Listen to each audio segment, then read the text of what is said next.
Assalamu alaikum wa rahmatullahi wa barakatuh. Hope you are well by the grace of Allah. I am also fine. মনে আশা করি আল্লাহর রহমতে তোমরা বাসায় ভালো আছো, সুস্থ আছো এবং তোমাদের যে অ্যাসাইনমেন্টের কাজ চলতেছে সেগুলো সুন্দরভাবে করতেছো। আলহামদুলিল্লাহ, আল্লাহর অশেষ রহমতে আমরা ভালো আছি। আজকে তোমাদের সামনে তৃতীয় সেমিস্টারের অর্থাৎ ফার্স্ট সেমিস্টারের যে রিভিশন ক্লাস ছিল সেই রিভিশন ক্লাসটি আবার তোমাদের সামনে উপস্থাপন করতেছি। বিগত কয়েক ক্লাসে আমি প্রেজেন্ট ইনডিফিনিট টেন্স সম্পর্কে তোমাদের আলোচনা করেছি, সংজ্ঞা। আশা করি তোমরা এগুলো বুঝতে পেরেছো। আজকে তোমাদের সামনে প্রেজেন্ট ইনডিফিনিট টেন্সের স্ট্রাকচারে এস বাই এস যুক্ত হয়, আমরা জানি সবাই, সেটা আমরা একটু আলোচনা করব। তো আমরা প্রেজেন্ট ইনডিফিনিট টেন্সের একটা স্ট্রাকচার খেয়াল করব।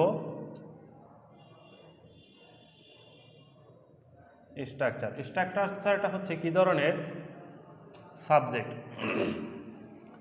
এখানে সাবজেক্ট একটু কন্ডিশনাল সাবজেক্ট হতে হবে। সাবজেক্টটা হবে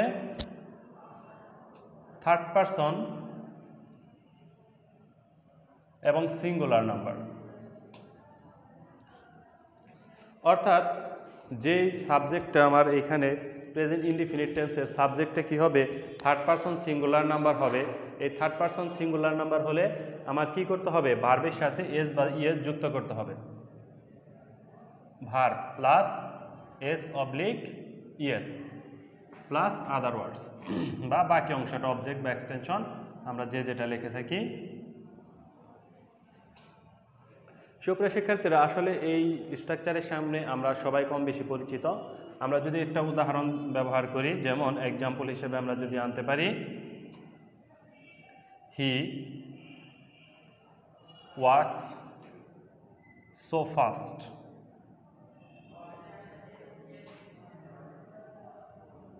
He goes to school. They go to school. সুপ্রিয় শিক্ষার্থীরা, এখানে যে আমি তিনটা উদাহরণ খেয়াল করেছি, এই তিনটা উদাহরণটা উল্লেখ করেছি। এই তিনটা উদাহরণের ক্ষেত্রে খেয়াল করে দেখো, এখানে সাবজেক্ট আমার কি বলেছি? Third person. এইখানে দেখো সাবজেক্টটা কি হয়েছে? থার্ড পারসন হয়েছে। এখানে সাবজেক্টটা প্লুরাল হয়েছে। প্লুরাল হওয়ার কারণে এখানে এস বাই এস ভার্বের সাথে আসেনি। আবার এখানে এস যুক্ত হয়েছে, এইখানে যুক্ত হয়েছে ইএস। তো সুপ্রিয় শিক্ষার্থী, আজকে আমার পড়ানোর বিষয়টা হচ্ছে কোন জায়গায় এস এবং কোন জায়গায় ইএস বসাতে হবে। আশা করি তোমরা যদি ক্লাসটি সুন্দরভাবে দেখো তাহলে আর এই বিষয়ে তোমাদের কোনো সমস্যা হবে না। আচ্ছা, আমাদের তাহলে ক্লাসে চলে আসি এস বাই এস বসানোর নিয়ম।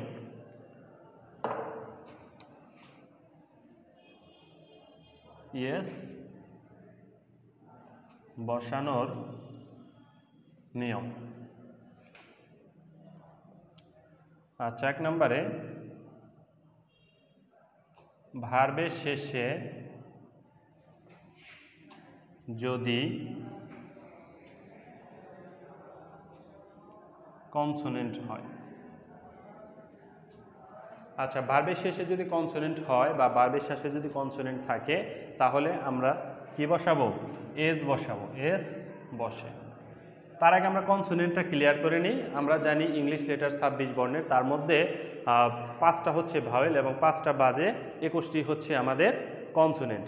আর ভাওয়াল 5টি হচ্ছে এ, ই, আই ও ইউ। এই বাদে সব কয়টা লেটারই হচ্ছে কনসোনেন্ট। আচ্ছা, এই কনসোনেন্টগুলো যদি ভার্বের শেষে থাকে তাহলে আমাদের কি করতে হবে? এস বসাতে হবে। যেমন আমি যে এখানে লিখেছিলাম ওয়াক, এটার সাথে আমার কি করতে হবে? যদি থার্ড পারসন সিঙ্গুলার নাম্বার হয় তবে এস আসবে। আবার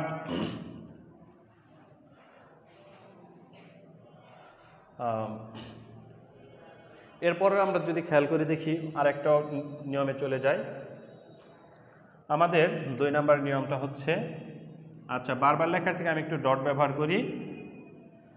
আচ্ছা, ভার্বের শেষে যদি ভাওয়েল থাকে বা ভার্বের শেষে যদি ভাওয়েল হয় তবে কি হবে? ইএস বসে। ভার্বের শেষে যদি ভাওয়েল হয় তাহলে তার সাথে কি বসবে? ইএস বসে। যেমন আমরা যদি উদাহরণ লিখি, গো, আমরা এর আগের উদাহরণে গো লিখেছিলাম, এটা শেষে কি হবে? গোস। সুপ্রিয় শিক্ষার্থীরা, আশা করি এই নিয়মটাও তোমরা বুঝতে পেরেছ। যদি শেষে ভাওয়েল থাকে, অর্থাৎ ওটা হচ্ছে ভাওয়েল এবং ওটা ভাওয়েল থাকার কারণে আমাদের কি হয়েছে? ইয়েস যুক্ত করতে হয়েছে। এখন যদি আমরা সব জায়গায় ইএস ব্যবহার করি, তবে যদি কোনো ভার্বের শেষে ই থাকে তবে সেখানেও কি ইএস যুক্ত করতে হবে? আমাদের প্রশ্ন থাকতে পারে, ই তো একটা ভাওয়েল না, এখানে আমাদের কি করতে হবে? শুধুমাত্র এস বসাতে হবে। তো 3 নাম্বার রুলসটা আমরা যেটা শিখবো সেটা হচ্ছে ভার্বের শেষে যদি ভাওয়েল ই হয়, ভার্বের শেষে যদি ভাওয়েল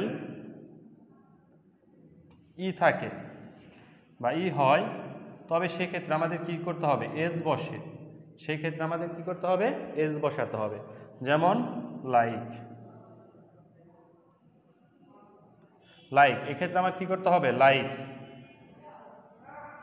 লাইকস। এরপর আরো উদাহরণ আছে, যেমন ধরো লাভস, হেট, লাভস থেকে লাভস, হেট থেকে হেডস ইত্যাদি। তো আশা করি এই বিষয়টা তোমরা এটা রুলসটা বুঝতে পেরেছ। এরপরে 4 নম্বরে যে রুলসটা আছে সেটা হচ্ছে যদি ভার্বের শেষে ওয়াই থাকে, ভার্বের শেষে ওয়াই থাকে, ভার্বের শেষে ওয়াই হয় তবে ওয়াই উঠে যায়, ওয়াই এর পরিবর্তে, আচ্ছা উপরের অংশটুকু আমরা মুছে দিলাম, যদি ওয়াই হয় ওয়াই এর পরিবর্তে কি হয়? আই এবং ইএস বসে। যেমন যদি আমরা লিখি, একটা উদাহরণ এখানে খেয়াল করে বুঝতে পারবা। আচ্ছা, যেমন সাধারণত ভার্বের শেষে আই আছে এরকম একটা ভার্ব তোমরা উল্লেখ করো, বলতে পারো কিনা, সবাই মনে করতে পারো কিনা? সেটা হচ্ছে যেমন ধরো ফ্লাই, আমরা সবাই এটা বেশি ব্যবহার করি, ফ্লাই, ফ্রাই। আচ্ছা, ফ্লাই শব্দের অর্থ হচ্ছে ওরা, উড়ে যাওয়া, বিমান ওরা, এরকম। এটাকে যদি আমরা ইএস যুক্ত করতে চাই তাহলে কি হবে? ফ্লাইস। এরপরে ট্রাইস। আশা করি এই নিয়মটাও তোমরাও বুঝতে পেরেছো। এরপরের নিয়মটা, যদি ভার্বের শেষে সিএইচ থাকে, সিএইচ হয়, অর্থাৎ ভার্বের শেষে যদি সিএইচ হয় এবং সিএইচ এর উচ্চারণ যদি চ হয় এবং উচ্চারণ চ হয় তবে ইএস বসে। আমরা সবাই জানি সিএইচ একটা কনসোনেন্ট, আর এইচ কনসোনেন্ট হওয়ার কারণে এখানে নিয়ম অনুযায়ী আমার এস বসার কথা ছিল, কিন্তু সিএইচ এর উচ্চারণ একটা বিশেষ নিয়ম আছে, সেটা হচ্ছে যদি সিএইচ এর উচ্চারণ চ এর মতো হয় তাহলে সেক্ষেত্রে কি হবে? ইএস বলবে। যেমন ক্যাট, এখানে সি এর উচ্চারণ কি হয়েছে? চ হয়েছে, ক্যাচ। টাচ, সবটির ক্ষেত্রে আমার কি হবে? ক্যাচেস, টাচেস হবে। সুপ্রিয় শিক্ষার্থীরা, আশা করি তোমরা প্রেজেন্ট ইনডিফিনিট টেন্সের অর্থাৎ ভার্বের সাথে এস বা ইএস বসানোর নিয়মগুলো খুব ভালোভাবে বুঝতে পেরেছ। তোমরা আবার ওই ক্লাসটি ভালোভাবে মনোযোগ সহকারে দেখবে যাতে এটা তোমাদের বুঝতে সুবিধা হয়। সুপ্রিয় শিক্ষার্থী, আবার সামনে নতুন কোনো ক্লাসে নতুন টপিক নিয়ে তোমাদের সামনে হাজির হব। সে পর্যন্ত আল্লাহ তোমাদেরকে ভালো রাখুক, সুস্থ রাখুক। আসসালামু আলাইকুম ওয়া রাহমাতুল্লাহ।